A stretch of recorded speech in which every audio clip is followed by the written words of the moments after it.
enganar o pastor, mas Deus ele não engana. E se o Espírito Santo revelar para o pastor que você vier morrer, talvez você não vai cair morto, mas morrerá espiritual, ficará envergonhado diante da igreja. Então o dízimo, no Velho Testamento e no Novo, é bíblico. Os apóstolos faziam muitos, levavam ali tudo que eles vendiam ali, o povo vendia ali, levava tudo aos apóstolos. Era o dízimo. Então o dízimo, tanto no Novo, em Malaquias, no Velho em Malaquias, como no Novo em Atos, é bíblico. Você tem que devolver o que é do Senhor, porque não é teu. Então se você fala que é só no Velho, está aqui no Novo também. Está aqui no Novo também, o Senhor está confirmando.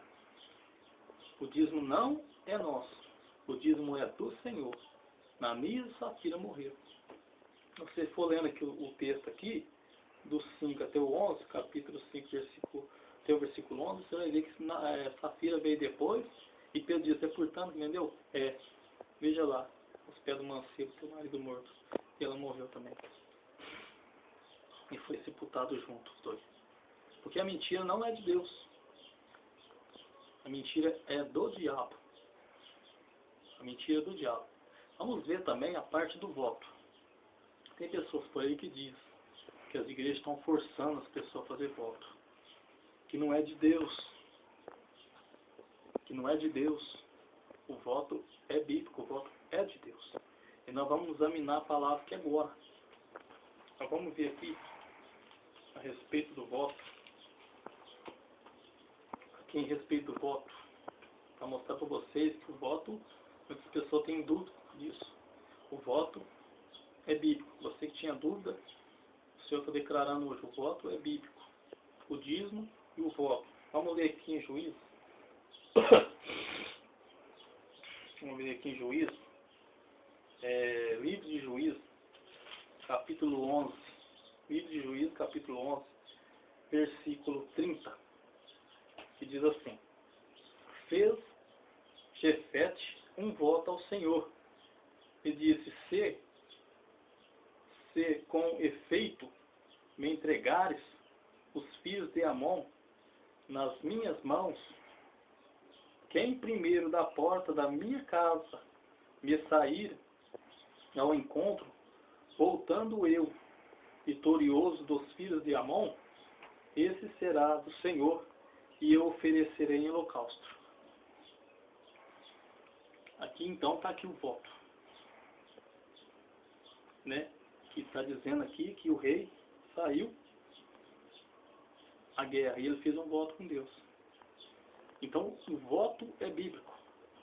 Aqui não está falando o rei, mas eu creio que é um rei. O voto de Jefete, que saiu à guerra contra os Amon. E se ele ganhasse a guerra, ele cumpriria o voto. Então o voto é bíblico. Tem muitas pessoas que tinham dúvida. Mas pô, aí voto, sei o que não, voto, o voto é bíblico. Só não é bíblico aquele voto que é forçado, o pastor força a pessoa. Nós tem que fazer. Não. Você sentiu de fazer de coração, você faz. Então o voto é bíblico. Vamos ver também aqui. Vamos ver aqui também. No livro de Samuel, 1 Samuel, capítulo 1, versículo 11. 1 Samuel, capítulo 1, versículo 11, que diz assim: E fez um voto dizendo, Senhor dos exércitos, se benignamente atenderes para a aflição da tua serva, e de mim te lembrares, e da tua serva te não esqueceres, e lhe deres um filho, varão ao Senhor, o darei, por todos os dias da sua vida. Aqui Ana fez o voto com o Senhor, para que o Senhor concedesse filho a ela.